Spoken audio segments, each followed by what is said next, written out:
Conclusion inevitable.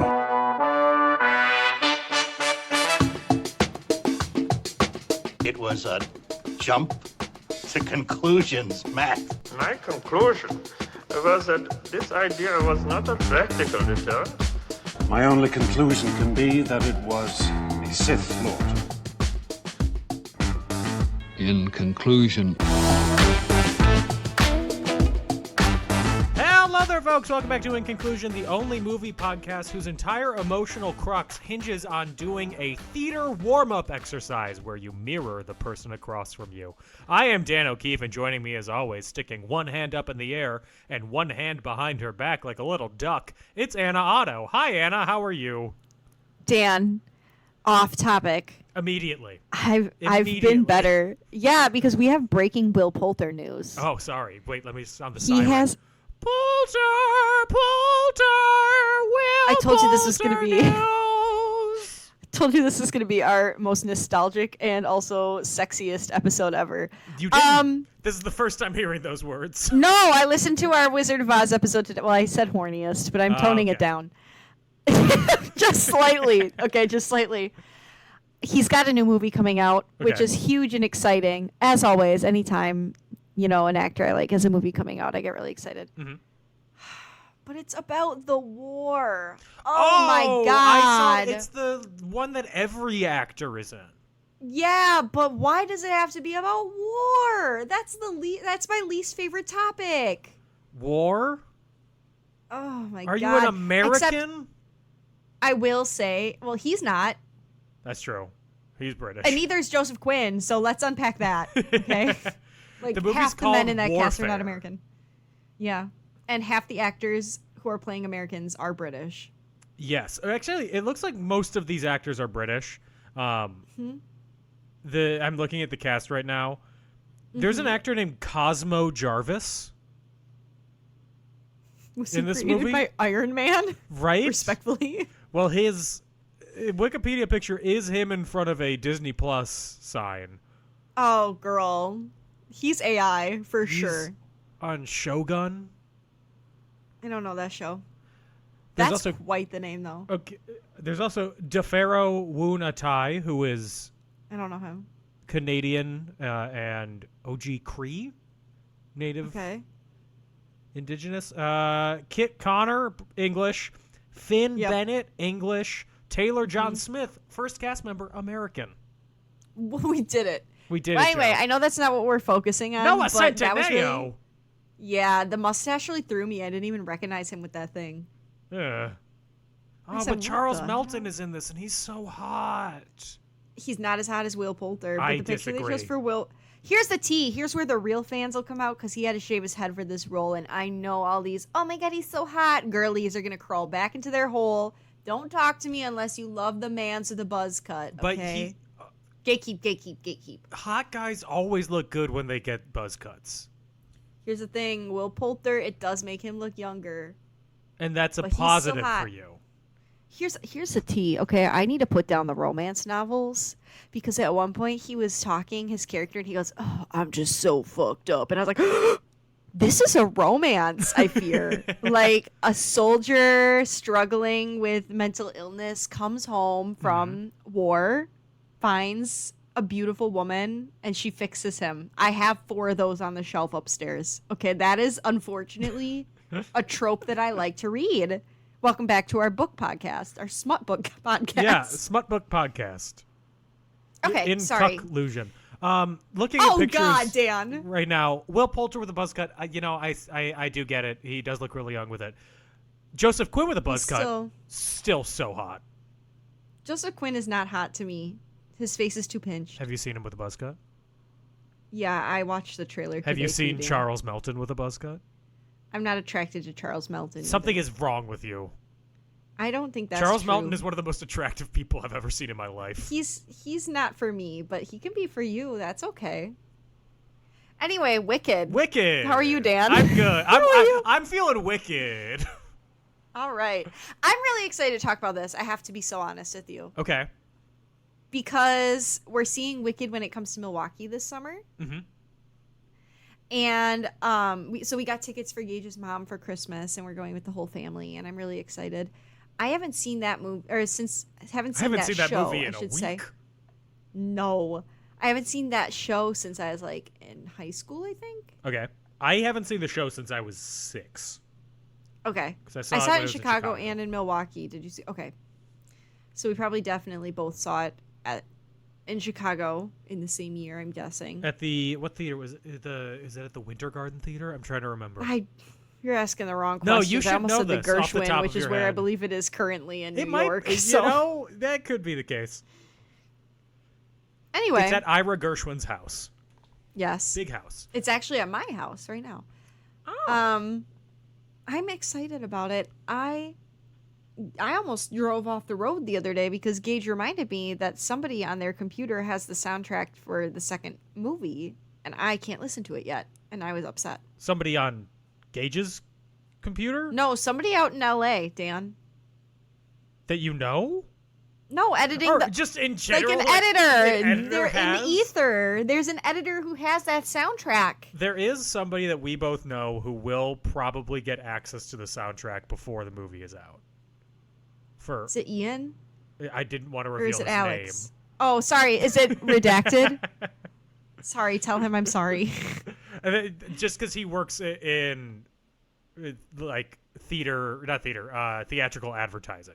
In his defense, I did not say his last name, so I That's think he's true. safe. We are talking about Ian Poulter. Will Poulter's Will's alter evil ego. twin. Oh, Same thing, same difference. yes. I'm good. Good. I'm Jay chillin', as the kids say. I saw you're teaching, or not teaching. Yes, I don't I'm know what you teaching. call it. Training with Anna to run a marathon.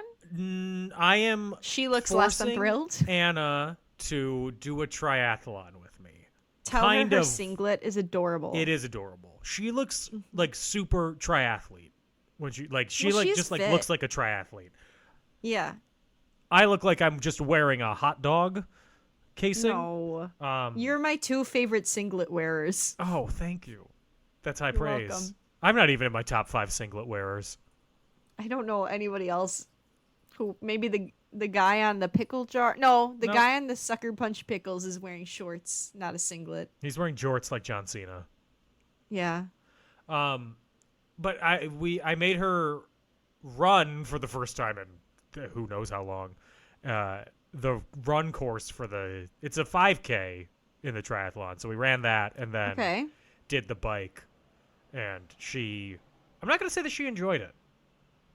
I would have hated it. I don't think she's going to Because enjoy after doing I the finish a triathlon. 5K, why would I want to ride my bike? I also feel bad because I'm making it is her choice to do this. I am not forcing her Yeah, to do it. I mean, it's important to do things together with the one you love. But we're not going to be doing the race together. Because I want to compete. And this is the first triathlon that she's This doing. is my so she just wants nightmare. to finish. This is the equivalent to me of when Gage and my parents walk a 5K and I go, I'm bored, and run away from them and wait at the end. Yes. But in I that always go, situation, I'm just going to walk it. And then I don't. oh, I'm not even. She knows that I'm not running this with her. Okay, good. At least she knows up front. You're not like, Yes. yeah, I'll run this with you. And then you go, I'm bored, and run away. Goodbye. Enjoy Real. your time. Mm-hmm. Dear listener, I promise I'm a good husband. In spite of what you've heard over the last 2 minutes. It's fine. I promise I'm a nice wife who doesn't ditch her husband with her family all the time. Just Speak- the 5Ks. Speaking of good husbands, Elphaba's dad in Oh.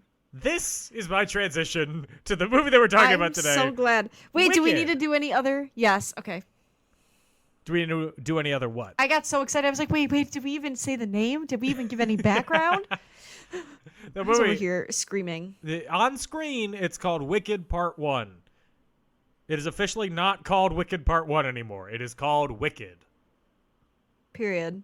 Directed by John M. Chu, who also directed Crazy Rich Asians. Mm-hmm.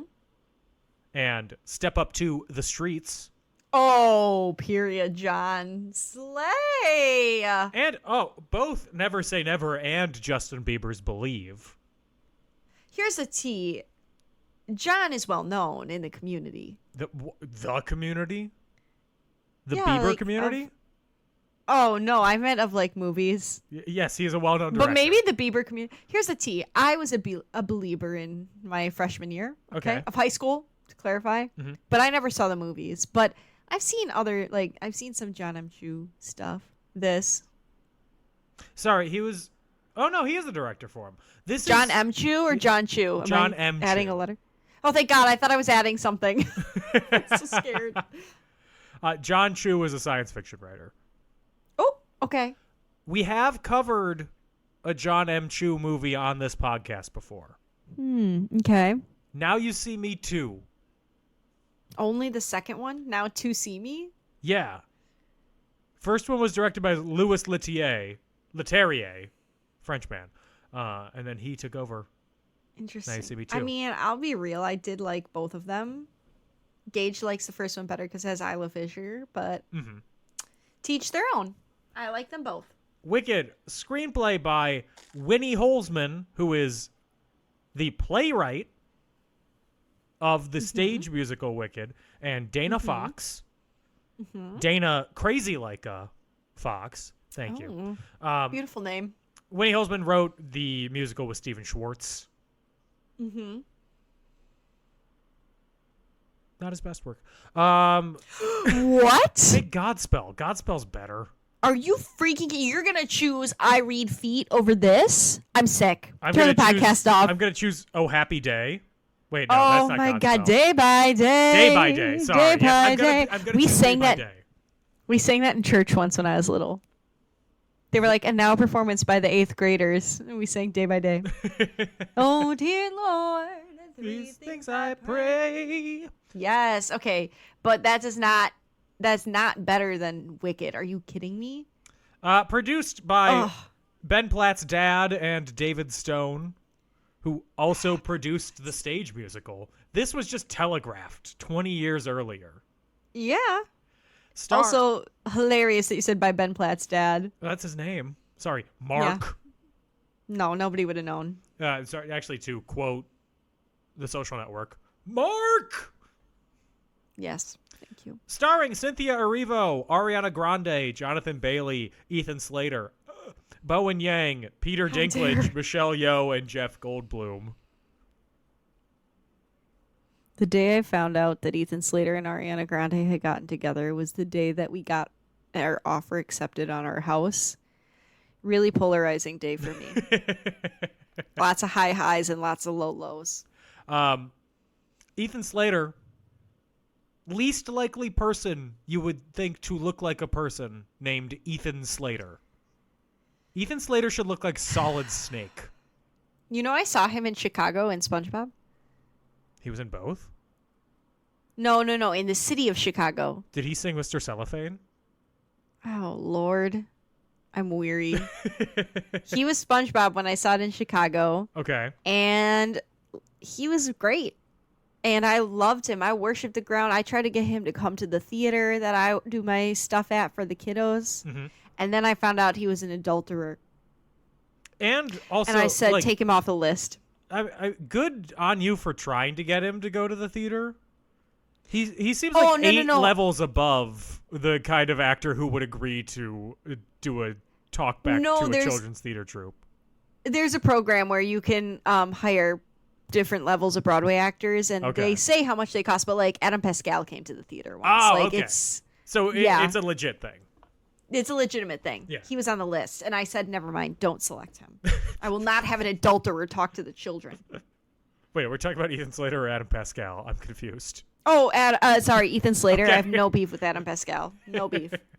Clear the record. Cinematography by Alice Brooks, who also did the cinematography for Tick, Tick, Boom.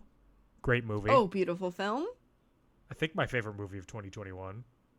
Oh, okay. Excellent choice. Because Mank came out in 2020, so yeah. Okay, all right. Edited by Myron Kirstein. Great name. Good work, Myron. Music by John Powell and Stephen Schwartz. John Powell did the music for Happy Feet. Okay, Penguins.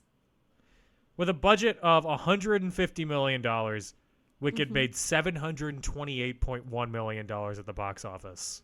All my money. It was released on November 22nd, 2024, right in time for Thanksgiving.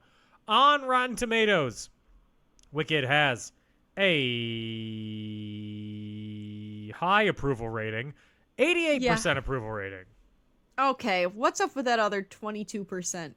What bees do they have in their bonnets? Defying gravity with its magical pairing of Cynthia Erivo and Ariana Grande, Wicked's sheer bravura and charm make for an irresistible invitation to Oz. Okay, I just want to say one thing. Bravura? No. Ariana and Cynthia were insufferable on their press tours. Are you holding space for them? Insufferable! Are you holding space for them? Oh my god. Hold space. Also, Ariana, don't forget that I haven't forgotten it takes two to tango in the world of adultery, okay? Let's just put that on the table. I want her to know. And word on the street is Cynthia Erivo stole her wife from somebody else, too. I can't do this. Yes. But at the same time, I fear they ate with their performances. Cynthia Erivo is dating Lena Waithe. Who was married to someone until 2021. But it says that Cynthia Erivo has only been dating her since 2024. I don't know. Okay, you know what? Then I'm going to cut Cynthia some slack. Good. We'll see. I hope everyone knows. Ariana, adultery is bad. Or to quote Larry David, Ariar. Literally. Clap. Yes. This is the most money I've ever spent on an episode of this podcast. Yeah. Wicked. I will have you know, though, I'm going to also include all the merch that I purchased. Oh, God. And all the tickets I bought to see the show. I know how much Gage spent on our tickets to see the show when it comes to town now. All in all, I've spent a lot of money on Wicked as a franchise, I fear. We are recording this on February 25th. I watched this on February 23rd. Wicked was released in November. Wicked is still not streaming on a streaming service. I'm not against that. I paid $20 to watch Wicked at home. Yeah. I paid more than it costs to get a movie ticket to watch Wicked at home. I think I paid more to watch the Barbie movie, though. I think I paid $30 when the Barbie movie was on streaming. Damn. But that was like, it had just come out to streaming. Fair. Okay. This has been streaming since New Year's. Yeah. So they're making bank on streaming, too. Because I know a ton of people are watching this. Oh, people have been watching it nonstop since it dropped. According to Universal, in the first week of January, Wicked had made $70 million just from streaming. Good for Universal Studios, I guess. Hooray for Comcast. There's no better feeling than watching this movie in the theater, though. This movie was made for the theater. If you ask I did me. not have that experience. Oh, well. Unless I was in the theater of my mind. I just want to ask, did you cry? No. Oh, I did. Like a little damn baby. I need to be honest with you, Anna. What? This movie is so fucking long. Oh, yeah, it's longer than the stage production. The first half, the good half of Wicked, is longer than the entire stage production. The good half? Yeah. Oh. You are the only person who thinks that Act 2 is better than Act 1. Oh my. You're going to sit here on this podcast and you're going to say that Act 1 is better when we have such hits as Long As You're Mine and No Good Deed in Act 2? But in Act 1, we have the 18-minute sequence that chops up Defying Gravity and removes all momentum from it. Yeah, Gage was very upset the first time we listened to it. He almost drove the car off the road. I need to preface this. I liked this movie. Good. I thought it was good. I didn't But you think didn't it cry in was the theater. great. I wasn't in a theater. I was on my couch. Yeah. I audibly went, nope, every time that they used one of those made-up words. That's just kind of how it immediately is, turned off. though. I know. I realized while watching this, maybe I wouldn't like the stage musical if I saw it today. It's no, you wouldn't. Also, when you said shiz I am, I assumed that was on purpose That when we were was on texting purpose, today. yes. Okay, good. Just making Every sure. time that they said shiz university, I turned Yeah. to Anna and went, shiz. It was a great experience. And I would have done that in the theater as loud as I just did it on this recording. Oh, man. I would have been kicked you would out hate the book. so quick. Actually, you would probably love the book, unfortunately. It's highly political. Yeah, it's very everyone Nixon-esque. You would eat that book up. I hated it. I listened to the recorded version recorded by Captain Kangaroo. I put it on 2-speed. That wasn't fast enough. Oh, wow. It is an allegory for racism and just heavy politics. Heavy politics. Yes. Something interesting. There's adultery left and right. Well, stop selling it to me. I'm so in already. Fierro? My Fierro would never. Of course, he was a guinea pig, so. Yeah. Well, if it's a guinea pig, your Fiero would constantly if given the opportunity. Yeah, that's why I only had one. Except then I learned you're supposed to have, like, at least 2. So maybe I should have had Tornado and Fierro at the same time. Alas, they were brothers who never met, so. Sad. I want a guinea pig. It is really interesting, the races, because the stage musical, a lot of... I'm trying to figure out the best way to word this. Elphaba in the movie, it is an allegory for racism. Yes, but so are the animals. Yes. Elphaba in the stage musical, at least when Idina Menzel was playing it, was much more an allegory for anti-Semitism. I think it's an allegory for hate in general. Yeah, but I need to make my hate specific. Oh, Dan just can't hate everyone. Well, I can hate everyone, but I want to hate specifically. Well, here's the tea for me, okay? I think it's just an allegory. Like I said, I'm looking at it out of the broader spectrum of Wicked is the story of the Wicked Witch being hated because she's different for whatever reason that might be. Yes. I think it could also be an allegory for ableism. I mean, Nessa, because the whole reason why Elphaba even goes to college is because she's supposed to help her sister, which is crazy. In the book, Nessa Rose has no arms. Yes. That was bonkers to find out. Anyway, but it's definitely an allegory for hate of some sort. However, I said to Gage, I was like, ugh, when Dr. Dilliman starts singing in this movie, I'm going to be just fucking bored. That's the worst song in the show.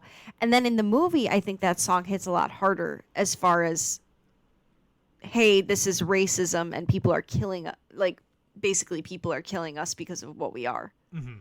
And I was like, oh my God, this hits harder when you're like an adult and not 9 years old sitting in the theater. I wish this was an allegory for the cave. Plato's allegory of the cave. Oh, Lord. Oh, my God. I can't tell you what that is. I just know it is. Okay, good. I was scared. I really did not like philosophy when I was in college. I took philosophy of superheroes. Oh, you took that one. The fake one. Yeah, it was awesome. I have a lot of issues with this movie. Ugh, let's just get into it. I'll tell you how perfect it is. Okay. Oh, okay, here's the tea. It reignited my 8th grade love for this show. Okay.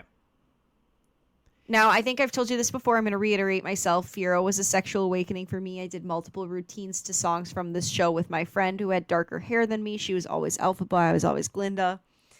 Guinea pigs, Tornado, Fierro. Sang to him. Fierro, Fierro. Which is in the second part. Got my slippers upstairs. Got my Your hand silver lotions. slippers? I wish. No, they are my platform green and pink slippers. Damn. Got my hoodie from when I saw it in Chicago.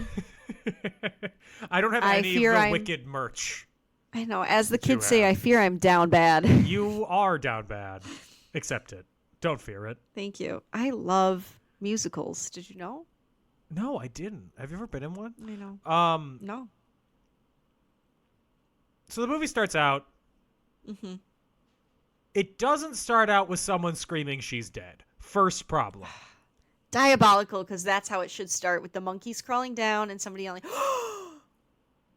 I just remembered something I forgot to tell you. Okay. I was in Oconomowoc this weekend, and I got out of my car, and I looked up, and guess who was looking into my car? I'm going to The guess. 4 friends Yeah. from The Wizard of Frickin' Oz. I parked right in front of the memorial statue. Scared the crap out of me. The memorial statue Anyway. of Lies. Yeah. The premiere it of was the terrifying. third screening of The Wizard of Oz. It was those 4, and then I saw the mayor of Munchkinland, and I saw the wizard. And I just was freaked out because I did not realize it was that close to them. Anyway, thought of you. Thought I'd tell you. Moving on.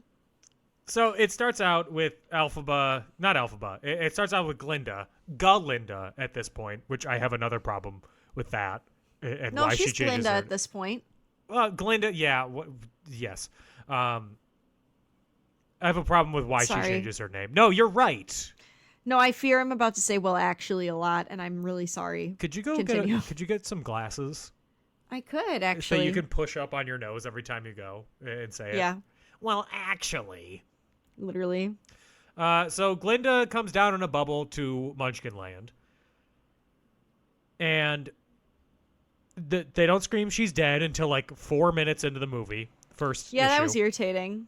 Also, the extras could have put their backs into their solos a little more. Just saying. The dancing throughout all of this does not feel celebratory. I think It Yeah, feels like I it's think- like a war dance. It's Oh. so aggressive. There's so much I mean- stomping. they did light an entire witch thing that they just had lying around, apparently, on fire. Yeah, they burned a dead woman in effigy, but it's supposed to be like a celebration and not like, it seems like they're like getting ready for a fight. Yeah, because if you see the stage production, I'm pretty sure they have like banners and like confetti. Yeah. It's much more celebratory. But I will say it's the minor, like the music definitely alludes to a darker feeling than celebration. Yes. Because it's the no that, one mourns the good- wicked. yeah. good news, she's dead. The Witch of the West is dead. Boom.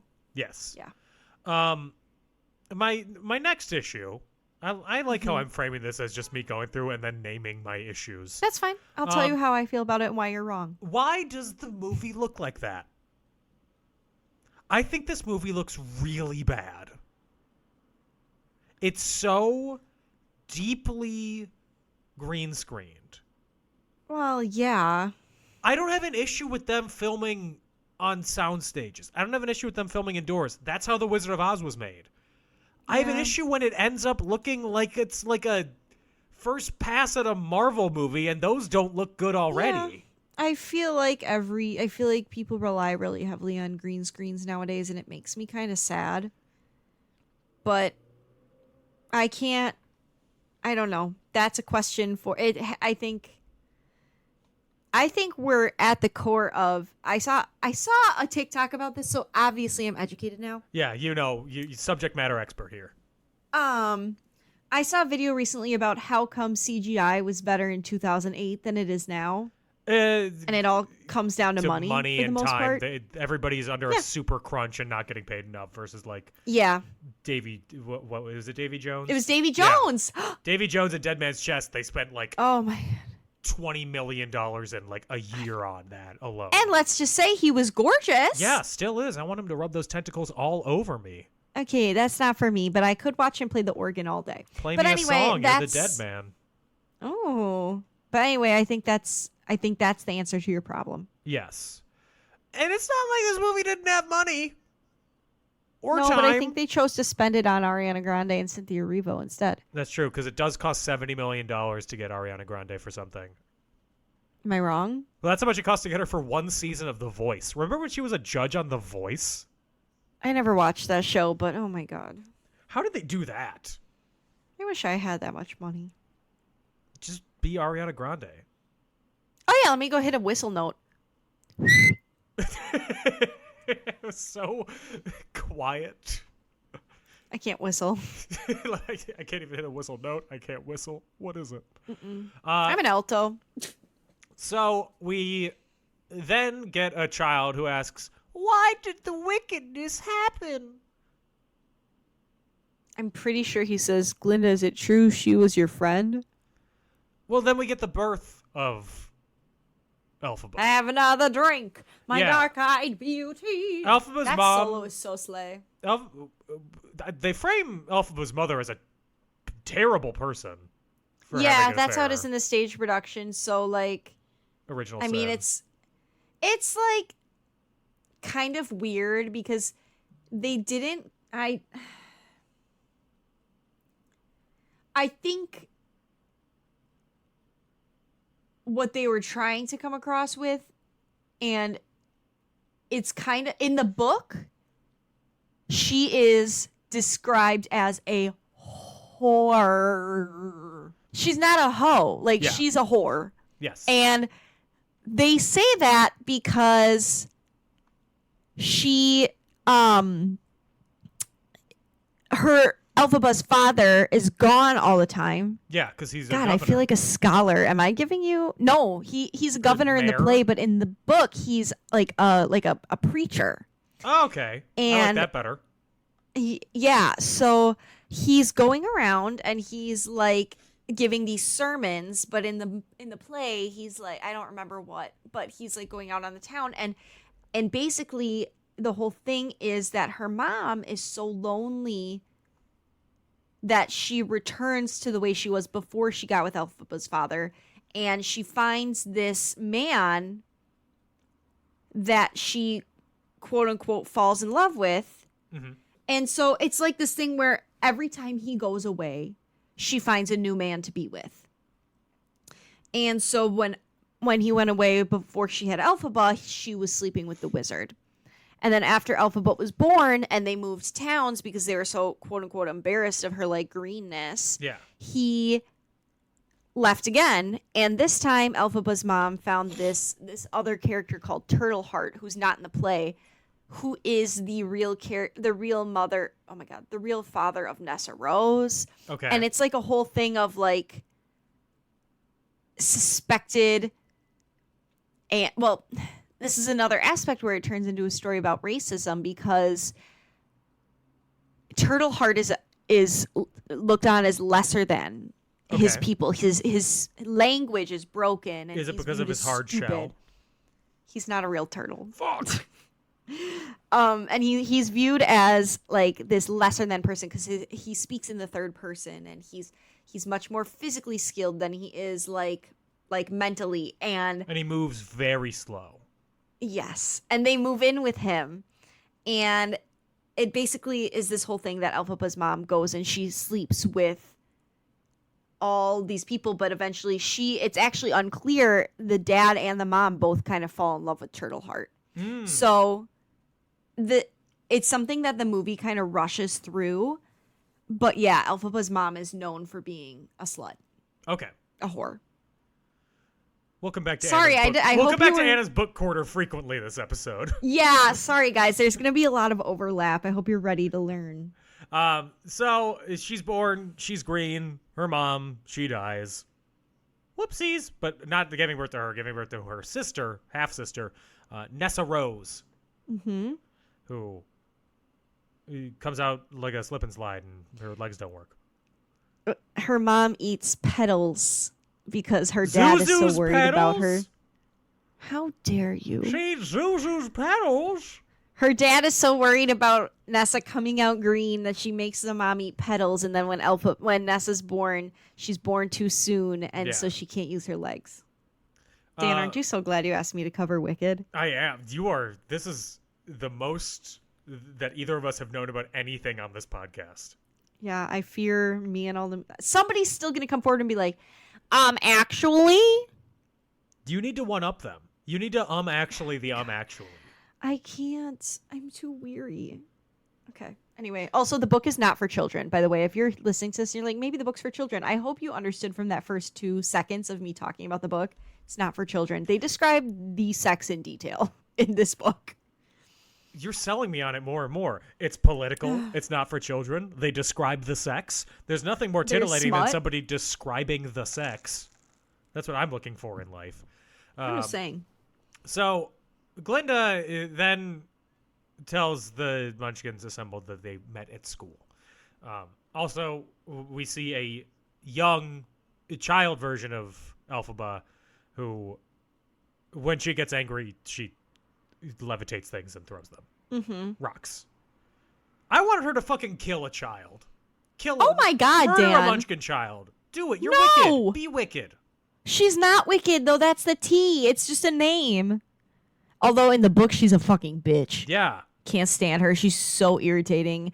She's like the kind of person who's like, well, I was bullied, so now I'm just cold and I don't want to accept any friendship into my heart. Everyone sucks except for me. I'm a vigilante. And I said, ugh. My sister is a dictator and I'm going to try to take her down, but I'm going to be sour about it. Ugh. Hey, mister. She's my sister. I do need to say that watching this did not make me want to go listen to the Wicked soundtrack. It made me want to go listen to La Vie Boheme, which I did, and I sang along to it to Anna, and she was more scared than impressed. Bisexuals, homo sapiens, carcinogens, hallucinogens, men, Pee Wee Herman. I only know the alto line. Could you tell? I know, so I'm just going to keep stuttering before I get my actual sentences No, out. please do. I had the Rent Broadway cast recording on my iPod. I still have it on my iTunes. The original Broadway cast recording from when my parents saw Rent on Broadway in like 1995 or something. They saw it with Idina? Yeah, they and saw Adam the and full Tay? original cast, yeah. Oh my fuck. The guy from Law and Order, all of them. The guy, do you mean who's the guy from Law and Order? Angel's partner. Collins? Oh, Yeah. I didn't know that he was on. Okay, interesting. Yeah, he was I'm on a Law bad and Order musical for like theater. 8 seasons. Let's be so for real. Oh, well, he was a recurring character. Every He was a musical cop. theater He was one character. of the main ones. Oh, I didn't watch Law and Order. I was just Everyone going to say. was on Law and Order at one time. Exactly. There was Yeah. like a joke at the Tonys about how every single actor who was nominated for an award had been on an episode of like Law and Order or like CSI Miami or Yeah. something. So I had that on my iPod for my entire childhood up to now. And Okay. I never knowing what the lyrics meant until later. Yeah. When I saw a Illinois High School Theater Fest my senior year of high school performed Rent. Please. No. No. And it no. was fine. I did not enjoy it that much. I had seen other stage productions which were better. I've never seen a stage production because I don't care for some of the songs. Fair. And that will turn me off of an entire musical. But I liked La Vie Boheme, probably because it was just like 11 minutes long, or 8:40, I think. So I memorized like half of the words to it when I was like 12. I have the intro down really well. And then it's not on Spotify. The theatrical version is, which is 5 minutes long. Yeah. Which is not as good. Oh, you wanted the movie version? No, I wanted the original Broadway cast recording. Oh, sorry, I got confused. Yeah. No, it's not. So I had to pull up the old YouTube to sing along to it. Or I could have pulled up my iTunes library. Mm-hmm. No, please, no, not tonight. Please, no, Mr. Can't you go? Not tonight. Can't have a seat. What? No, please, no. You. Hello, sir. I said no. Important customer. What am I? Just a blur? Thank you. Wicked. They go to college to get more knowledge. While the boys there, they go to Jupiter. I'm going to say something right now. Why did we Shiz cast University. Michelle Yeoh for Madame Morrible when she cannot sing? She said, John, I can't sing. And he said, Correct. I'll put you in anyway. And then he puts Keela Suttle in another role? They should have switched she's roles. The like housemaster. Yeah. They And should have Mistress- switched roles because Keela could sing circles, okay? She can sing. And full love to Michelle. No shade to Michelle. Michelle Yeoh's very bad in this movie. This is not her best work. She looks like she's reading cue cards the entire time.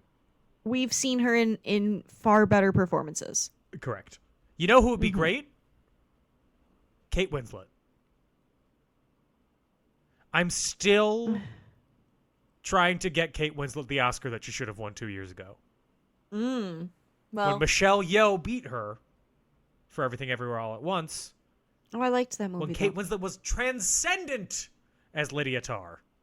Oh, I loved Everything Everywhere All at Once, so I cannot speak to that. I don't think there's been a better movie to come out since Tar. All right, moving right along. So we go to Shiz University. And the entire audience in unison goes, "Aw, Shiz." Oh, hallowed halls. We're all singing. That's a stupid song, too. Yeah, another problem with the original text at this point. Mm-hmm. Shiz University is one of the dumbest fucking names I've ever heard. Yeah, take that up with whoever decided that they had to have silly words. Gregory Maguire wrote the Yeah, novel. get Greg on the phone.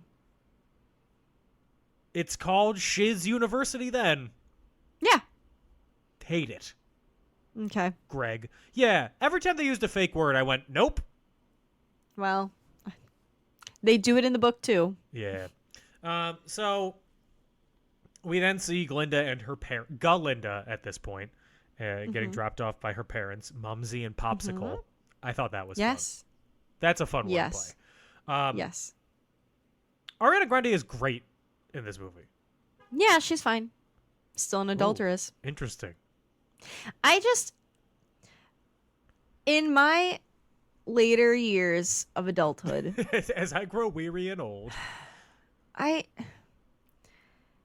say this is stupid if you want, but it really sours me of most of the scandals. Obviously, there are worse ones, but of all the more minor-ish scandals, something that really bothers me is cheating. Finding out somebody cheated on somebody just really rubs me wrong. That's fair. And I know it's like, oh, separate the art and it doesn't affect you. It's not your problem. I think it's because of the people in my life that I know who have been affected by something like that really bothers me. Yeah. I watch professional wrestling. I'm a fan of professional wrestling. Currently, one of the biggest stars in the WWE is Logan Paul. I'm sick. I hate that. I hate that for so many reasons. Dan, you just knocked all the wind out of me for this podcast. Logan Paul is unfortunately a decent wrestler too. So he's a decent actor. No, because he's not good at Oh. promos. Oh, great. But the Okay. actual like physical performance he's good at. The poses he can do. And the fighting, but like the promos, the talking part, boring, same. Yeah. So that's how I feel about Wicked. Okay. No one mourns him. So Elphaba's there too. She's dropping off her sister Nessa Rose, and their fuck ass dad forces her to stay. Yeah. That's pretty much all the same. Is that If I remember correctly. a proper description of their father?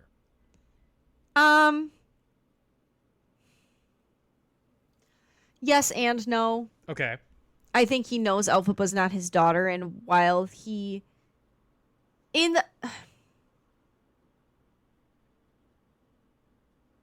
I'm trying to think. Because their mom doesn't die for a while in the book. But in the movie and the play, she dies pretty fast. I believe she dies while giving birth to Nessa Rose. Yes. And he's like, oh, my perfect Rose. And I think he likes Elphaba in the book. But in the play and in the movie, he kind of is like, you are a scourge A scourge. on my name. Yeah, I think he kind of views her as like this hideous, it's racism. Yes. Again. Because She's great. it's like, Yeah, it's like he knows this isn't his kid. But He says, "Get that thing out of here." Yeah, there's a couple of other lyric changes that Gage and I thought were stupid. It's uncanny, it's obscene, instead of it's atrocious, it's obscene. Steven, call me. I just want to know why you made that choice. Anyway, I just think he's sour Yeah. for what things could have been, knowing his wife was unfaithful and still feeling like he had to raise this kid. So Galinda really wants to get into Madame Morrible's magic class because she's the dean of sorcery. Another question: why are they setting it up like Madame Morrible does not have magical powers until she does when she sees the wizard? I don't know, because in the play it's pretty quick that she has her weather powers. Yeah, because up until they're And I believe in the book too. up until they're in Oz, Madame Morrible seems like a charlatan. Actually, in the book she's like more of a philosophy professor, I believe. Fascinating. Hate philosophy, so I kind of blacked that part out. But when someone tries to push Nessa Rose's wheelchair without her permission, Elphaba flies off the handle isn't a good description for that because that happens later in the movie. Why'd you fly off the handle? I hope you're happy. I hope She freaks out. Yeah, she freaks out. She throws some benches. Yeah. As we are all wont to do. In the stage production, she wheels Nessa back to herself, I believe. I think this makes a more theatrical I'm change. sorry, I need to chill out. In the stage musical, she takes 3 steps forward. In the movie, she only takes 2. Literally, that's how I sound right now. Call me John. And in the book, Andrew. not kidding. And in the book, she doesn't even have feet. She floats everywhere. In the book, she doesn't have arms. But I know. I can't even make a joke. You need to correct it. Actually. I'm sorry. I'll chill out. No, you're fine. So, Madame Morrible, she offers Elphaba a spot in her magic class that Galinda wants to be in so badly. It's like a one-on-one. It's giving predatory. Yeah. It's giving I must grooming, teach dare you. I say. Buzzword. Yeah. But it's true. I must teach you. This is a pants-off class. Oh! Oh, dear listener, you cannot see the face I just made. If Elphaba, I feel like I just bit into a lemon and not a delicious one. If Elphaba doesn't want to get bullied as bad as she does, why does she dress like that? Because she's emo, goth. I hate everyone. I was bullied, and now I'm not even fun goth. I'm just mean. So she ends up living with Galinda. Yeah. their Dan, I'll shared say it dorm. again. I literally cannot tell you how much I found Elphaba to be unlikable in the book. I found her to be unlikable in the film. Oh, I like her in the play. I find her to be likable, but who knows? I'm seeing it this summer, maybe through adult eyes. I'll feel differently. Cynthia Erivo then has her first solo song where she sings about meeting the wizard and I. Yeah, You- just recently found out I've been singing the lyrics wrong my whole life. The lyrics are "I'll want nothing else till I die," and in 7th grade I learned the lyrics as "I'll walk down the aisles till I die." What? Yeah, I don't know. There's a couple spots in this show. Cynthia Erivo is one of the most talented singers I've ever heard. Oh, for sure. I hate how this looks. When she runs out didn't of like the the campus and it choices. ends up with her running in like this wheat field. I didn't like the directing choices that were made for some of the scenes, Mm-hmm. but I do like the song. I think it conveys the song. message of she has no one that she can share this excitement with. She has Yeah. no friends. She can't even share it with her sister. Yeah. I think it conveys the excitement while also conveying the loneliness, which is something you can't do on a stage because solos like that on a stage are common. I mean, Yes. happy or sad, a park and bark is a park and bark. I think that on stage they should do it where she goes out in the audience. Oh, Lord. I am so Sorry. pro audience interaction. It's aggressive. As a audience member, I hate it. As a performer, I love it. I do it every show. Oh. I am also doing comedy, so it makes more sense. But in one sketch, I went and sat in the audience and like was inches away from somebody to deliver a line, and then just walked back up on stage. Do you remember at your bachelor party when we were at Comedy Sports and the Comedy Sports people walked over to do some crowd work with a couple that were clearly on a terrible date? Yes. Yeah, that's what that just reminded me of. That needs to happen more often. I want to have a show that's just people on dates that are going bad. Oh, I would watch. Unfortunately, I would watch. That'd be so interesting. So Elphaba and Galinda, you know what? They don't get along as roommates. No. This is the song I did my tumbling routine to in middle school. And this is shot well. This is cute. Yeah. This is cute. It's fun. The stuff between Elphaba and Galinda is fun. They have great chemistry. Yeah, I mean, that's something that's talked about a lot when you do Wicked on Broadway or on the tour. The women will always talk about the sisterhood and the chemistry. And the pants. Extends. No. Are they traveling? It carries beyond the characters, because to have this, like, if you don't get along with the woman who's playing the opposite character of you when it comes to Elphaba or Glinda, that can throw the chemistry off, and it'll be palpable to the audience members because you have to trust each other in all this stuff. It's just so interesting to me. And I just would like to take a moment to say something happened in the book that was so upsetting to me, where Elphaba was invited to go to this summer home with Glinda by Glinda seemingly via letter. And when she gets there, she finds out that one of Glinda's two other friends that she was staying at this house with wrote the letter inviting Elphaba. Oh! Bowen, why would you do such a thing? Literally, but then she just stayed and it was fine. So it was like kind of stupid and a letdown, but whatever. So Elphaba then follows Dr. Dillamond, a talking goat professor, voiced by Peter Dinklage. Peter Dinklage. I could not remember his name. The only American actor that is allowed to do a British accent on film now. Rightfully so. The animals are being discriminated against. They are being cast out of society, put in cages. All they the invented teachers. cages. Here's some more tea about how it's about racism in the book. He does this whole rant about how his mom used to be able to drive first class everywhere. He'd pay for her first class, and now she has to ride in the back with the livestock. That's giving allegory. Of the cave. No, Dan. Oh, my God. Guy who's seeing his second allegory. Getting a lot of cave allegory vibes from this one. Oh, my God. So Elphaba sings to him that the wizard will set things right. I have an issue faith with in the wizard. Yeah, I have an issue with the plot of this story. Okay, what is it? We know how it ends.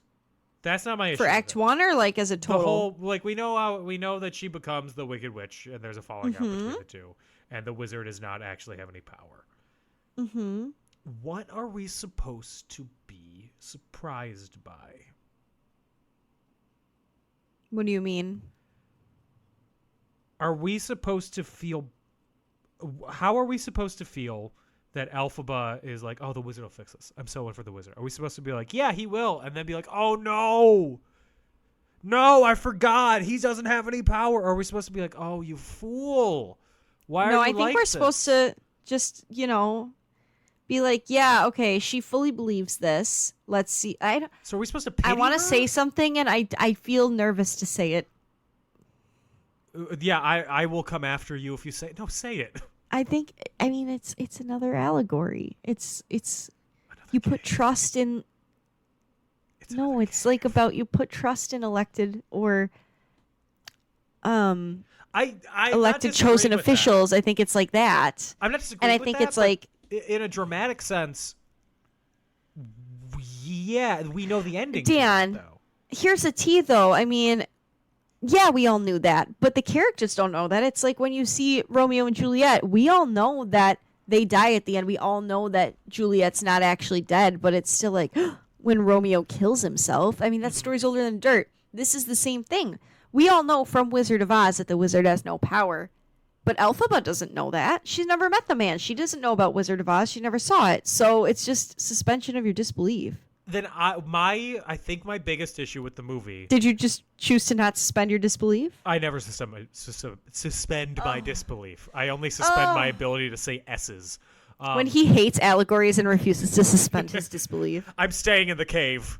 My biggest issue with the movie then is the presentation of this story. Like, with your Romeo and Juliet comparison, Romeo and Juliet basically is never presented like the ending is a surprise. Yeah, and I don't think this should be viewed as though the ending is a surprise either. I feel like it's directed that way, though. I feel like John we're on the supposed phone. to be. I feel like we are supposed to be caught off guard when the flying monkeys start becoming flying monkeys. When I mean, the wizard. when is I revealed saw to be a this the charlatan. first time, it definitely took me by surprise. I was also 9 years old. True. This is a story for children. No. Well, the play is. The play is. The movie is. Yeah. Anyway. Okay, it's not for children as long as your mind is a song about having sex. So we need to unpack that next. Dancing in the When we do Sheets Wicked is 2. a song about having sex, and I loved that when I was 8. Okay, I loved As Long as Your Mind, so... Well, I told you, Norbert loved was a La sexual Viva Wham! awakening for me, unfortunately. And Rent was for With me. his little slutty little earring? Are you kidding? Fierro, he's here. He's queer. Yes. He's not. He- Well, the actor is. The actor's here. The character, he's given off bi energy. I have said this once, I'll say it again. Fierro would fuck anything with a pulse. Yes, fuck anything that moves is exactly what I was going to say. He'd fuck his horse. Yeah. Also, Fierro's supposed to be a Winky. Winkies are blue. But they said Blue- Norbert's too handsome for blue makeup, and that's how it's been ever since. And I think that Blue the Avatar series has a monopoly on that. On blue face paint and body paint? On Blue. Okay. Well, Seen a lot less blue since The Way of Water came out. ugh. Hey, Fell asleep during both of those. I fucking loved Avatar The Way of Water. So did Gage. Good. Anyway, Fierro. Fierro. Yeah, he's a prince. He's hot. Not as hot as Norbert was. I don't really have much to say about him. He's cool. I like him. Fierro's He does a good kind of- song. Here's a T.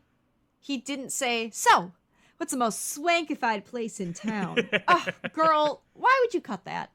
That's such an iconic line. They also made it a little bit more obvious that Fierro's in love with Elphaba in this movie. Yes. Whereas in the play, I feel like it kind of comes on more suddenly, if I'm remembering correctly. Yeah. But he's such a flirt in the movie. Yeah, It seems like he's in love with everybody.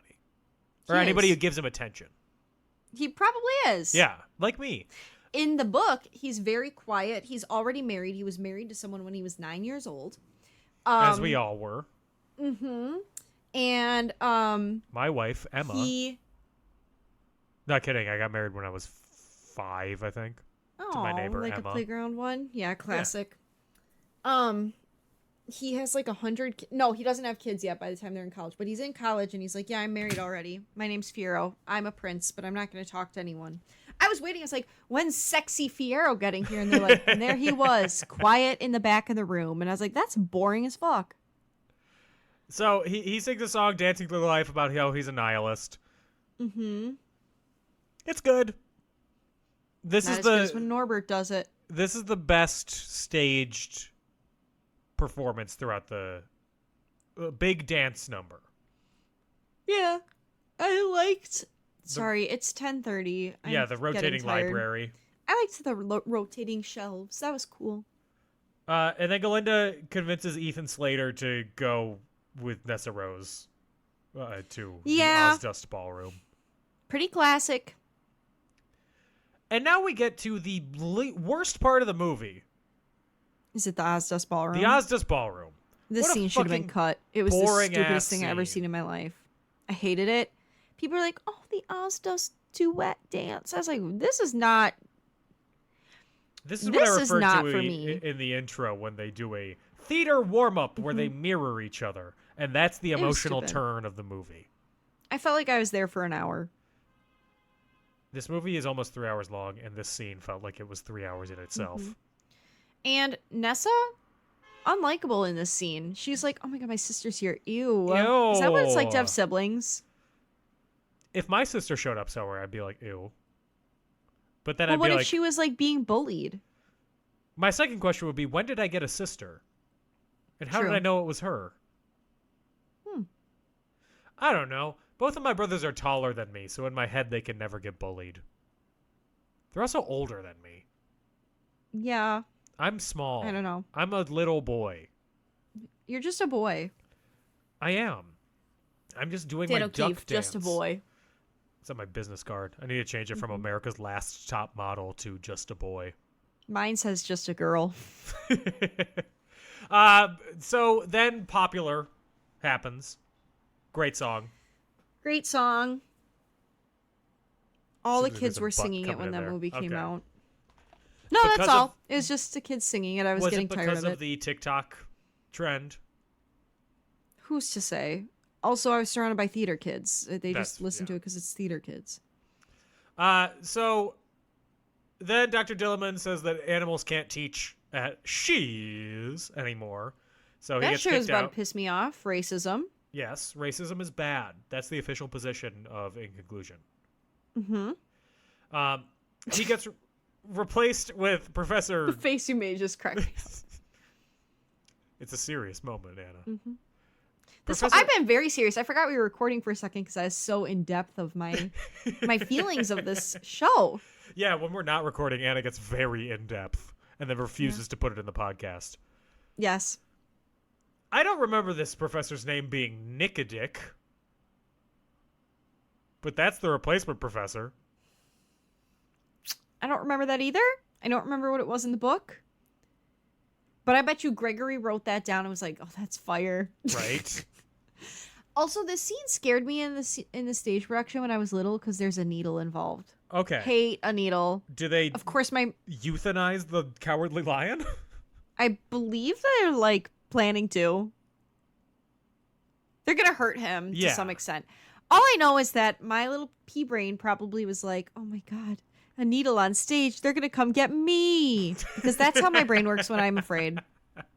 I have this deep-seated stupid fear, even though I do theater and I love seeing theater.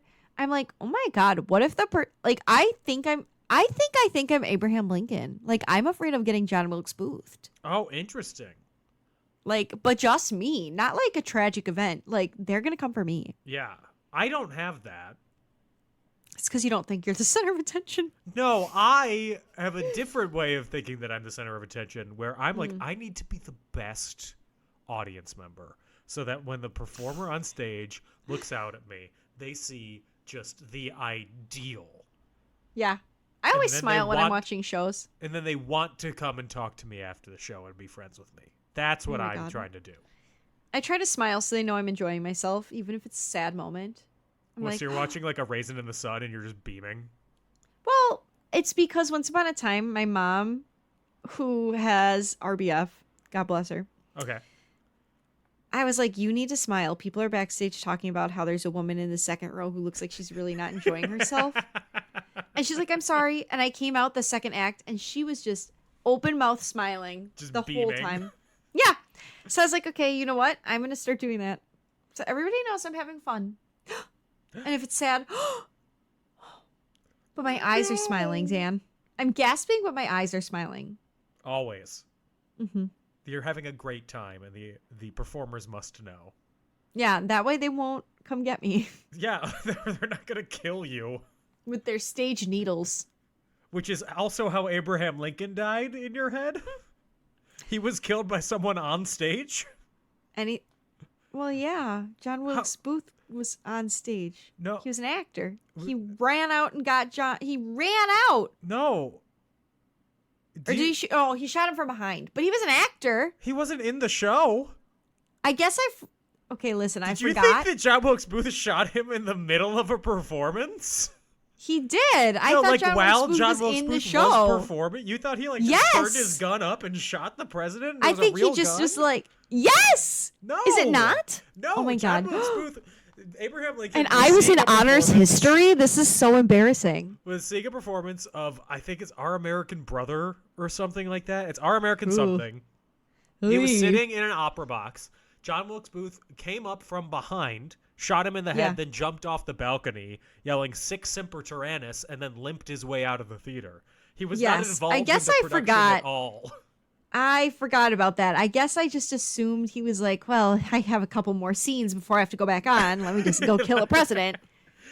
And then he goes back on stage. And he goes, and scene. And takes his bow.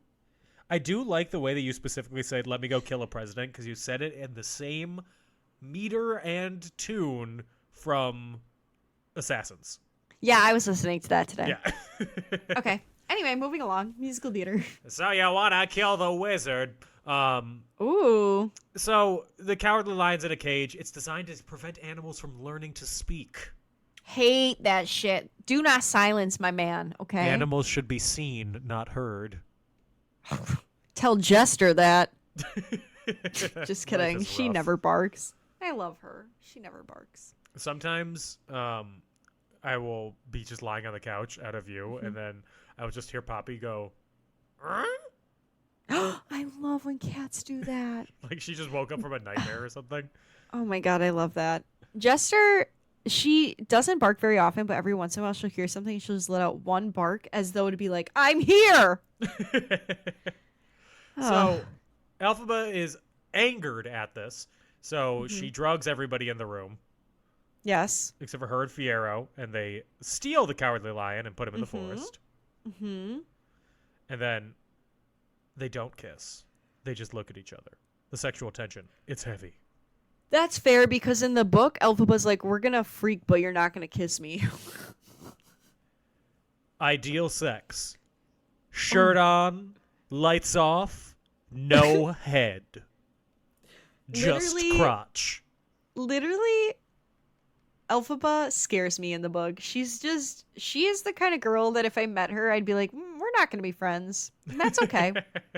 You're a little intense for me, girl. And it's not because your skin is green. It's because I don't like you as a person. It's because I don't like you as a person. Yeah. Yeah. This is not skin deep. This is your heart makes This is me deeper nervous. than that. Yeah. Your vibe makes me nervous. So, Elphaba gets a letter. Mm-hmm. And it says, "You want to meet the wizard? The wonderful You wizard of wanna Oz? meet the wizard. I hit my nose on the microphone also, sorry. So you want to kill a wizard?" So the wizard has learned of her magic from Madame Morrible. Mm-hmm.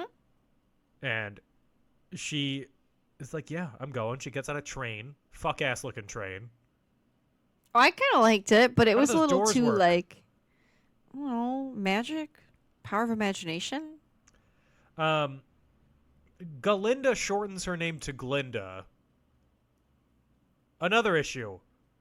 Because she doesn't understand how to be, an activist. She Yeah. thinks that's how she's going to do it. I mean...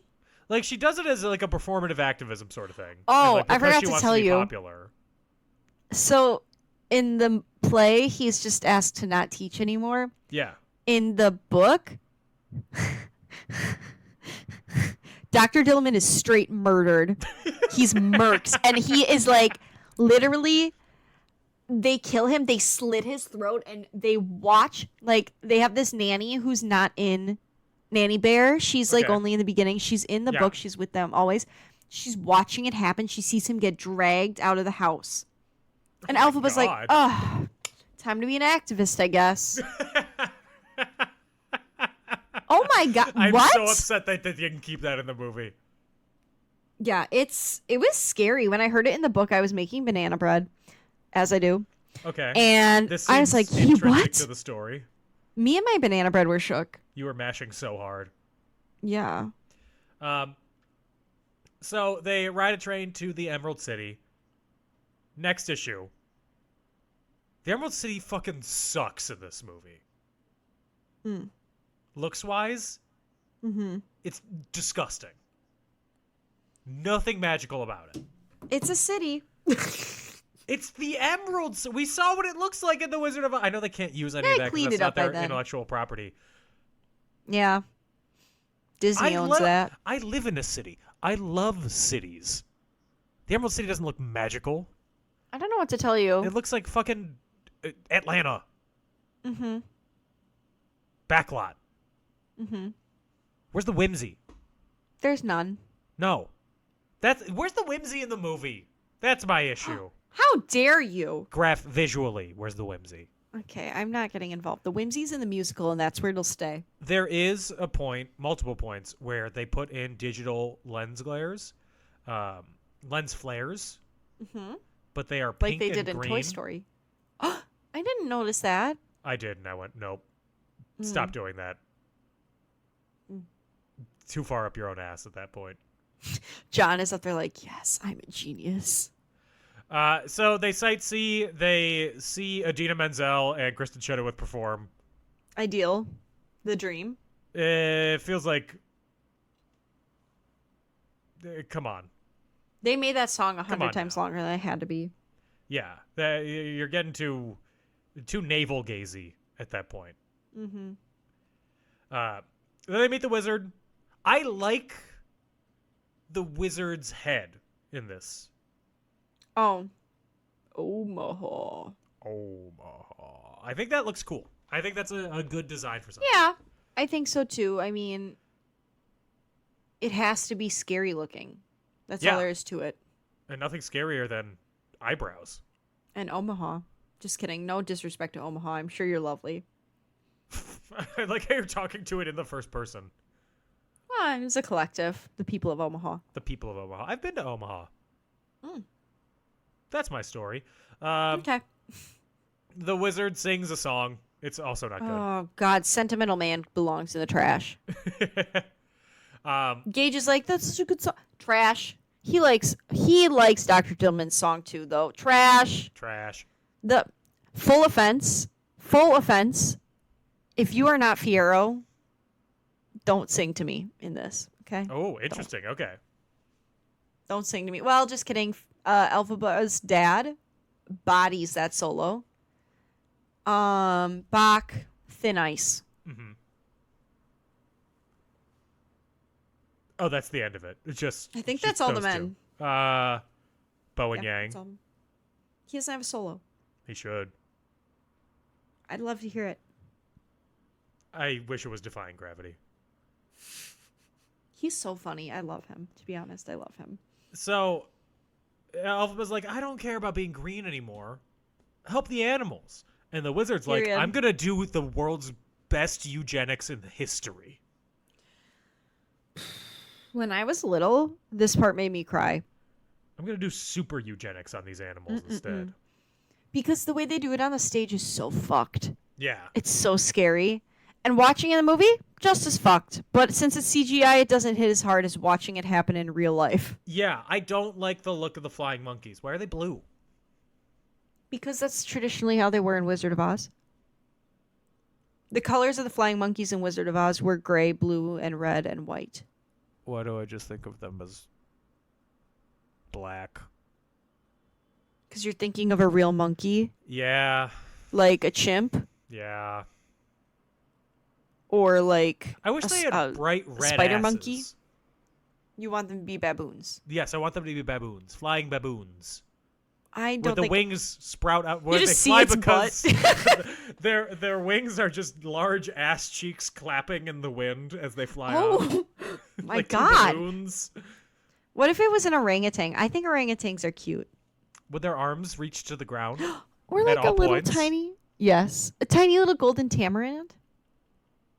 Oh, is that the, like... Those are like as big as your finger. Yeah. I think they're bigger than that.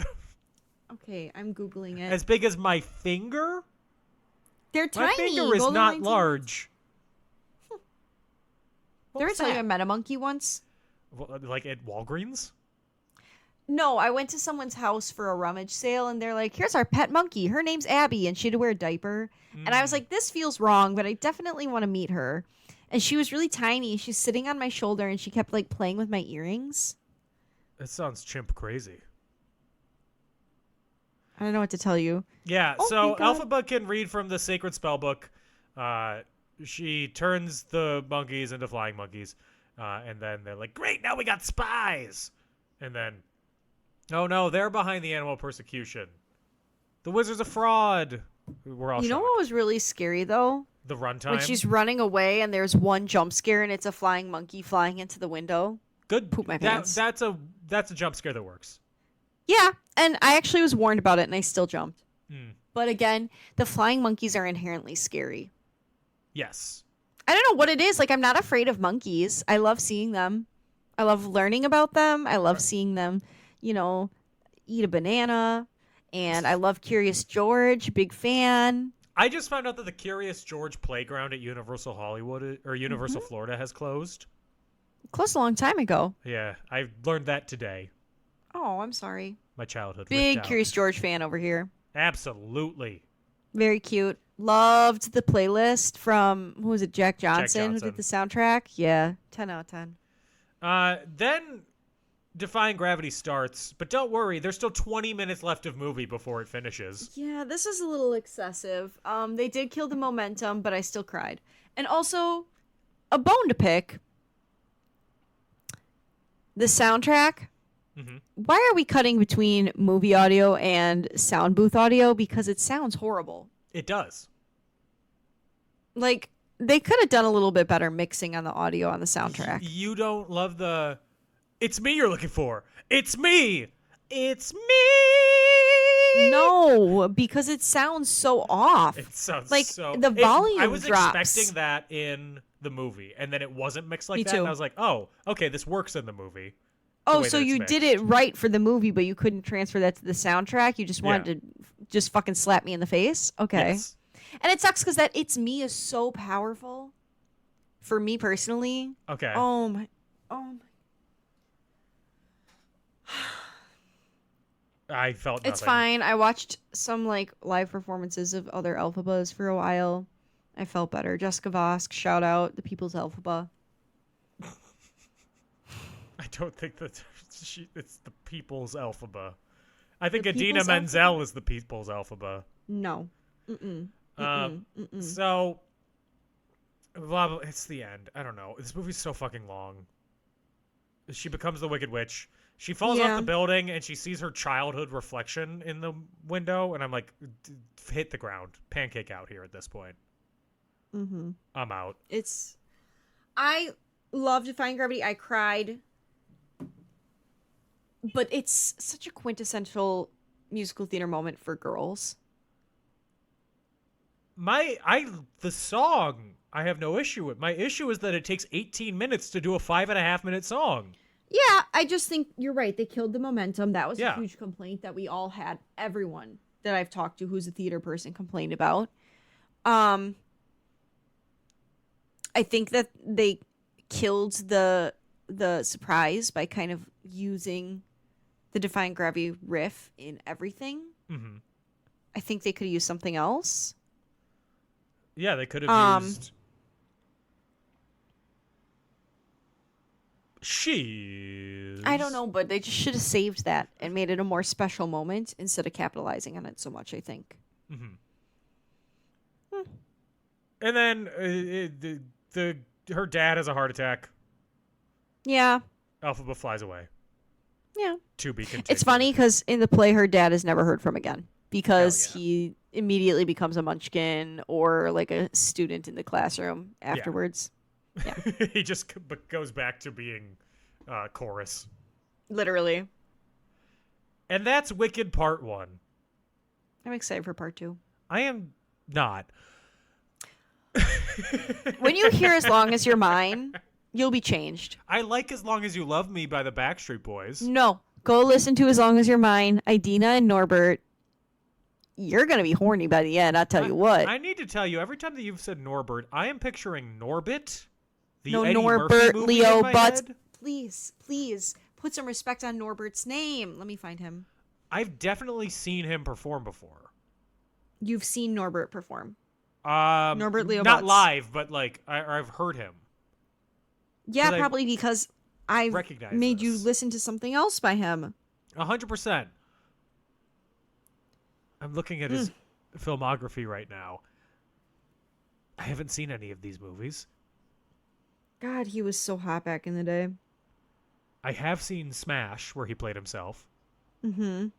I've never watched Smash. I feel like I should. Is it Glee for adults? Yeah, it's stuff. All Except right. with some more original pieces. I know where I know him from. The Girl from Plainville. Are you fucking kidding me? That's starring so random. Elle Fanning. Well, I just want to remind everyone that Adam Lambert once played Fiero. Who else has played Fiero? Lots of people played Fiero. He also played Bill Belichick. In what? American Sports Story. What a world. Wicked. It's okay. That's my final but he's review. playing It's Bill okay. Belichick if he served. I'm sorry, you're saying that Bill Belichick doesn't serve? You should see his 21-year-old girlfriend. Yeah, that's disgusting. It is. It's very gross. I don't like it at all. No. I went into this. I need to say my expectations were met having watched this.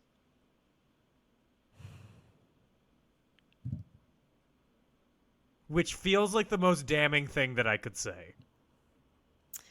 Why didn't you cry, Dan, when you watched it? I'm trying to think of the last movie that I cried Because at. you hate women? No, the last movie I cried. Well, the last movie I cried at was The Iron Claw, and that's guys being dudes. Oh my god, I had a dream about Zac Efron, and it wasn't hot. It was about being in acting together. He played my boyfriend, and in the dream, he was only 5 feet tall, but he was very strong, and he kept lifting me and carrying me. He was a very giving scene partner. Okay, well, that's good. Yeah. I was like, Zach, you're great to act with. And he said, thanks, Anna. Yeah. What? What about this? I guess hit you.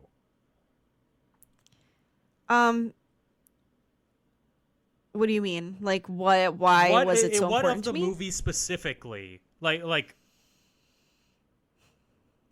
is there something in the movie that wasn't in the stage play, or that the movie did better than the stage show? No. Okay. Not for me. But the reason why I loved it is because for me, and I'm sure for lots of other people my age, Wicked was so formative to my love of musical theater. Mm-hmm. I liked shows. I think I told you this before, but I'm going to tell you again. So when I was in like 7th, 8th grade, 6th, 7th, 8th, my friend and I, when we were going anywhere, her mom would not let us listen to secular radio. And if we were not listening to the Christian rock station, which I God's don't not care. dead, he's surely alive. Yeah, pretty much. Here's We a were listening skillet. to Wicked, and we were not really into the rock. When we discovered Wicked, that was all we listened to. Okay. And it reminds me of being little and driving around and me and my friend sharing Wicked, and just that was our thing, and it was really special. And I learned all the songs. I learned all the Glinda parts. She learned all the Alphaba parts. We'd listen to the soundtrack over and over and over and over again. And I think it just reminds me of why I fell in love with musical theater. Okay. And it just reminds me of like happier times. Not happier, but like, when you're little and you don't have bills and nothing seems like a problem. I didn't know that the housing market was crashing. I didn't know we were in a recession. You obviously, we were listening to very different things when we were driving around then. Well, with my parents, I listened to regular radio. With my parents, But- it was With my mom specifically, it was either NPR or Kathy and Judy on WGN. Well, we do have kind of a joke because this woman, one time we tricked my friend's mom. We were like, can we please listen to regular radio? Please, please, please. And she's like, yes. Nickelback's Rockstar came on. She immediately turned it off. She said, absolutely not. Literally, she said, drug dealers on speed dial. I don't think so. Perfect song to come on. I have some trivia. I'm ready. I'm not going to go through all of it because I want you to go to bed. But Thank you. I really appreciate that. you're welcome. Obviously, Kristen Chenoweth and Idina Menzel fully support the adaptation. Fucking being in it. The author of the book praised the movie. Gregory and Steven Schwartz both made a little cameo. Yeah, Steven Schwartz was like, Sorry. the wicked will see you now. The wizard will see you now. Was that on your list of things to say? I wasn't going to say it, but I did Oh. see that. You're just jumping in on the can I trivia say? train, the fuck-ass design trivia train. Mm-hmm. And Steven is something. I don't know what his cameo is. They're both guards. I thought there would be centers. Basketball. Oh. You can't see this. Anna just dropped fully out of frame. Ugh. Her bangs over her head. Mm-hmm. This was supposed to come out on December 20th, 2019. Yeah. What movie Wasn't took its there, like- place? What movie took its place? Yes. 2019. Yes. December? Yes. It's another musical. Was it Dear Evan Hansen? No. Was it West Side Story? Hey, don't make that face for West Side Story. West Side Story is great. It Yeah, was the not that. original. I'm gonna fight you. No, it is a Another disaster. Musical. A disaster? Yes. I have no idea. It's about animals. A Broadway musical? Yeah. Oh, Cats. Cats. You should have just said the worst musical of all time. I would have got I said there. a disaster. Yeah, worse than a disaster. Anything can be a disaster and still not be like worse than Cats. That's true. So, some of the casting, who could have been in it? For Glinda, people who auditioned: Amanda Seyfried, No. Dove Cameron, Yes. Renee Rapp. Absolutely. I don't see Renee Rapp as Glinda. She's a theater kid through and through, though. That's true. I could see it. And Taylor Louderman, who is in Mean Girls on Broadway. Oh, yes. She has a beautiful voice. Mhm. She could have served. Christina Milioti read for Elphaba? No. I don't know how that would work. For Fierro, Mm-hmm. Cooper Coke? I don't know him. I don't know who that is. I don't know anyone by that name. I don't know. Joe and Nick Jonas. No. Do not let them touch this role. And Ryan McCartan, I don't know him. who played him on Broadway in 2018. Oh, that's not my Fiero. Some I only other, got two. other directors who were in the running. J.J. Abrams. I don't There would think have been he a lot could more do a musical. explosions. Yeah, James Mangold. There would have been a lot more Bob Dylan. Oh, wait. I got J.J. Abrams confused with James Cameron, I think. Who likes Ah. explosions? J.J. Abrams made Star Trek and Star Wars: The Force Awakens. Who made Transformers? Michael Bay. Oh! That's what I was thinking of. Rob Marshall, Ryan Murphy. If he had gotten his claws into this, it would have been the serve of the year. I would have John loved did a it great job. so much more. Ryan, it would have had, first of all, it would have been starring fucking Leah Michele, probably. If it was directed by Ryan Murphy, this movie would be a complete disaster.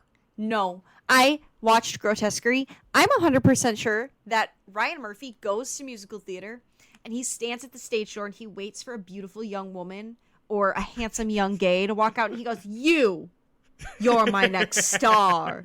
And then they go with him and that's the end of that. Ryan Murphy created a show called Dr. Odyssey on ABC. Not familiar with her. I didn't watch that one. I only watched his successes. It is still on. Mm-hmm. I have a friend who was a featured extra on it. Okay, period. She says that the set horribly mismanaged. Well, Ryan Murphy is not there. He's not involved in any of the shows that he is. No, it's not his Glee. It's not Glee, okay? Where everyone's dying. Supposed to be one movie. Mm-hmm. John M. Chu could not find a way to fit it into one film without damaging it. Hear me out. Don't add anything. Yeah. Just freaking keep it the same length as the stage show. They already have it in 2 freaking hours. Cut it down. Ozdust Ballroom? That could be one line. Yeah, damage that. Cut that out. You're going to take out what's the most swankified place in town and replace it with a 5-minute dance that we don't need? Yeah, just keep the line, what's the most swankified place in town? The Ozdust Ballroom. That'd be a Ballroom. 30-second montage. No. All we need. Yeah, that's all it is in the stage. They do a little dancing, Yeah. dancing through life. We finish the song and scene. But instead of doing it to Dancing Through Life, it should be set to Starships by Nicki Minaj. Oh? Hell yes. That song. At my wedding, one of our friends kept asking when I was going to rap that because I don't know. I hate putting this out there because she's controversial, but I am a Nicki fan. Pull up in the Sri Lanka. Pull up in the Sri Lanka. Yes, Yeah, you know what I'm come on. talking about. That's not the first time we've said that on this podcast. No, I know. I know it. There was supposed to be a mini-series in 2011 on ABC, produced by Salma Hayek. Okay, not happen. Salma. John M. Chu considered bringing back Idina Menzel and Kristen Chenoweth to play Glinda's parents. That would be sure. Okay. Winnie Holzman proposed changing Glinda's background to hailing from the lower uplands, where her family was poor and she's been faking it this whole time. Wait, who suggested this? The playwright, Winnie Holzman. Oh, interesting choice. I don't like it. It would have made Glinda's decision to stay at the palace more sympathetic. No, as opposed to her being not too to me. afraid.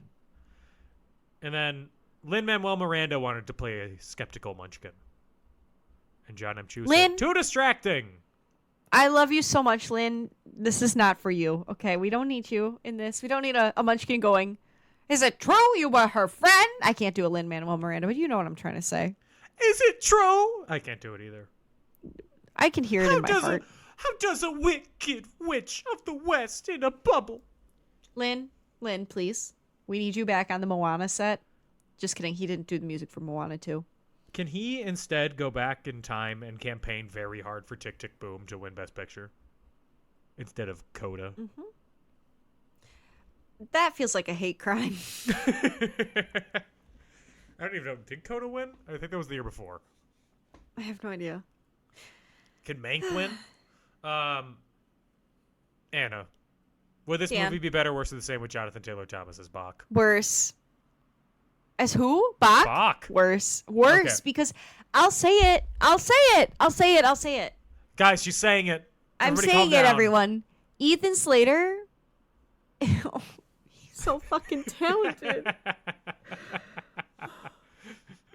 That physically pained you to say. Because it's true. I used to love him so much. I used to be like, yes, king. Yes, sing, bitch. You better sing. And now I'm like, why'd you have to cheat on your wonderful wife whose literal job was consoling women going through postpartum depression? What the fuck is your problem? She's breaking down. God, one of my coworkers made the mistake of asking me if I saw the article that she wrote. We had like a 20-minute discussion about it. Oh, God. I'm They surprised all that you kept know. it that short. And then I extra feel bad because I now have a colleague named Ethan, so I have to use last names. Now I cannot Yeah. just because I'm like, I fucking hate what Ethan did. And he's like, what? And I'm like, oh, not you. No, not you. Slate Dog. Slater. Yeah. Later, Slater. So anyway, Ethan Slater, think about what you've done. I beseech thee. Now, I think this would be better with Jimmy Stewart as the wizard. That kind of honestly slayed. The best way to This bring is folks not- together is to give them a real good enemy. This is not my favorite thing I've seen Jeff Goldblum in. No, it's not an apartments.com ad. No, exactly. And I think he's great in those. He just oozes sex appeal in a way that I can't explain. I don't know if the appeal part is there, but I do agree that he oozes sex. Ew. Okay, but like him or Stanley Tucci, who you taking? Stanley Tucci. Say it on 3. Oh, I was gonna make us say it at Sorry. the same time. I'd also choose Stanley Tucci. I fear. like zero thought. Because here's a T though. I think Stanley Tucci would wine and dine me. Yes. I think Jeff Goldblum would just Would hump riz my me leg up. in an alleyway. No, I think he'd just talk, and I think what he'd say would confuse me. You see, the thing is, Yeah. it's if that's my Jeff Goldblum. Thank He you. does have gorgeous hair though. I'll give it to him. He does. Where in Turkey did he go? For plugs? For plugs. God. I'm trying to figure out what to rate this on. A scale of 1 to 5. Green elixirs. Sorry, 1 to 5 swankiest places in town. Oh my god. 4.5. The second Okay. half is going to be 5, I'm sure. Oh, gee, you are the only person on that fuck ass. I heard a whisper from Cynthia Erivo. She came to my house and she knocked on the door with her extremely long nails. And she said that there might be an original song. That has me sick to my stomach. There will There be. cannot be an edition. Absolutely will be. They want an Oscar.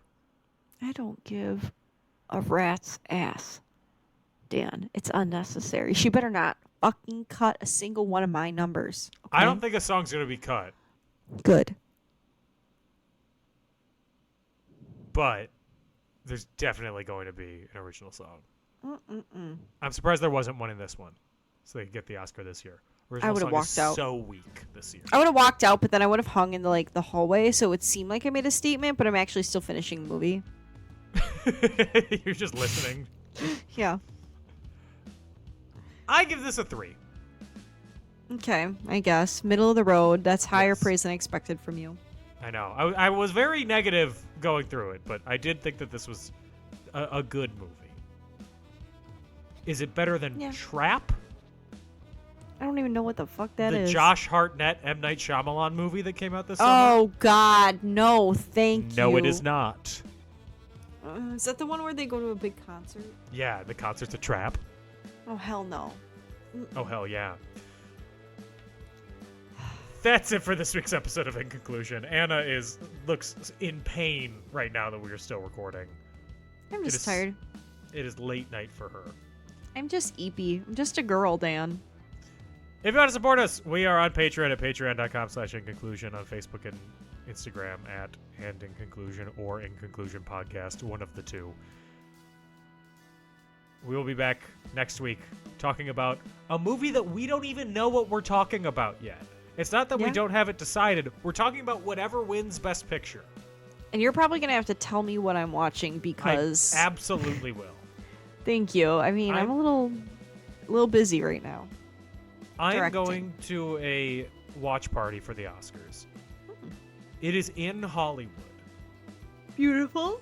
I am so unexcited to drive Yeah. from the west side of LA to Hollywood the day of the Oscars. It will Good take luck. me 45 days. Yep. I needed to You're not gonna leave make it. a month ago to get there. What are you doing at your house? You should be on your way. Walking there would be faster than driving. Yeah, well. That's showbiz for you, baby! So we will be back next week, hopefully with Conclave. Hopefully not Only with time will Amelia tell. Perez. Only time will tell. Oh, I forgot that horrid pieces on the... Oh, Dan, I tried to watch it and we couldn't even make it past that first song. And it's got some of my queens in it. And now, the lead person, who is a trans actor, is on the chopping block for some inappropriate tweets. Horrid tweets. Oh, this is just not good. Selena girl, Zoe girl, I love you, but at what cost? Please don't make me watch that movie. Only time will tell.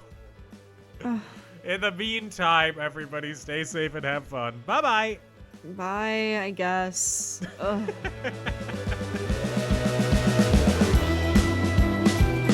Open mouth. Show them tongue. Actually, today I saw a picture of a couple kissing with tongue, and I got the ick immediately. It was Shawn Mendes and Camila Cabello. Continue.